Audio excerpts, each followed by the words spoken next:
up 11, dig it. This is the wicked time from the planet E. Shocking when I would like to take you on a trip.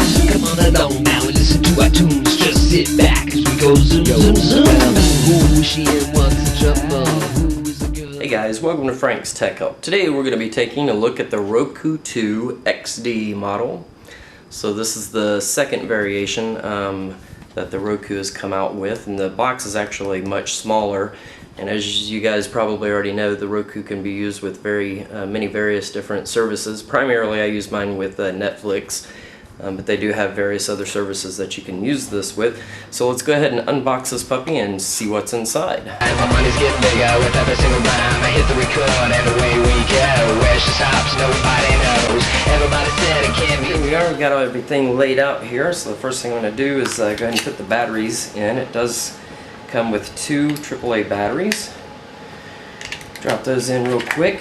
It's a pretty simple package. You get a power adapter and a component video cable with the I'm sorry, this is a composite video cable, so it's kind of the bottom of the line. So you have your left and right audio right there, and then your video, so that's the composite signal, which plugs into a lot of the TV sets, general TV sets, and then you just plug the cable into the back right there.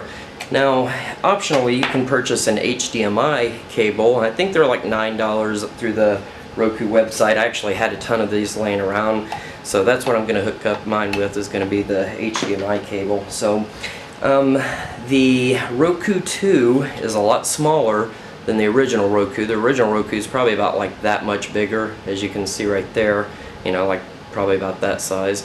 So this is a much smaller unit on the secondary version, and it's pretty simple. Power connector, reset button, composite video cable, and then the HDMI. I think you can buy a component cable for this that has the RGB color separation, but to be honest with you, I'm not even going to use this cable. That might be okay for older TVs and stuff, but I'm really going to go with the HDMI. Right, so here we are. I've got the Roku hooked up here, as you can see. Got the power running into the outlet of the wall. I've got the HDMI cable running out into the back of my television right there. And for this demonstration, I'm going to be using my Vizio 32-inch television. To set up your network connection, select wireless. So as you can see, I'm going to select wireless right there.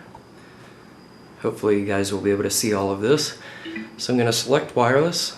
Now it's scanning, looking for networks there. And as you'll see, the Scotsman, that's my network. And I'll need to enter my network password. So I don't care if you guys see this because you don't live in my neighborhood anyway. So, right. So once that's done, you go down and choose connect. Connecting to wireless network, connecting to your local network, and connecting to the internet. And there we have it. So once it's connected, you select next, and then you'll want to select your screen size. So my TV is a 32-inch Vizio. It's actually 720p, but I'm going to go ahead and select 1080p just to help along with give it that extra boost in quality. I don't think it really matters a great deal on that part, but alright, so this is the other complicated, where it kind of gets a little, not too complicated, but I'm going to grab my laptop here real quick, and I'm going to go to the Roku site, which you see right there on the screen. So I'm going to type in roku.com/link, and I've already set up a Roku account online, so I'm going to go ahead and type in this code R788M and click submit. And so it says, do you have a Roku account? I'm going to show you this on my laptop here real quick. It's asking if I already have an account, and I already have an account, so I'm going to click I already have one, and then I'm going to enter my username and password, or my email and password here. So it's going to ask me like, add channels to the Roku player. To complete your player setup, you'll need to add some channels for your convenience. Listed below are some of the most popular free and paid options. So I'm going to choose the free, and then I'm going to click continue here. And please wait. Let's keep an eye on the screen while we do this. See, checking for updates, and it's doing updates.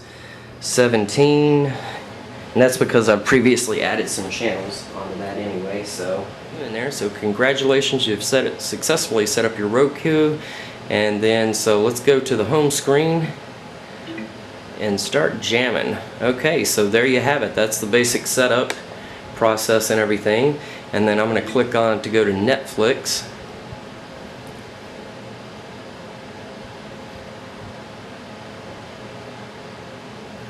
Alright, so am I a member of Netflix? I'm going to choose yes. And I'm going to enter my Netflix email address. So I'm going to pause right here because you guys can't see this. Alright, so it's going to say logging into your Netflix account after that, and now you're connected to Netflix. Simple as that. Just enter your email address and your password for Netflix, and then I'm going to come down here and click on Start, and it's going to retrieve my info from Netflix. Alright, so there you see in my instant queue, it's the same as it is when I log on to their website. So I've got all of my favorite shows listed in here, as you can see, and it's pretty much set up and ready to go. And then you have your search criteria, and then it shows like the recently watched and the top 10 and all of that stuff. So there you have the complete setup for that. Very easy to do. So once you punch in the codes and everything, you're pretty much good to go. Go ahead and jump into just a show here real quick. I won't get too deep into it just because of copyright infringement and stuff, but I'll show you how quickly it loads up and stuff. So take a second there.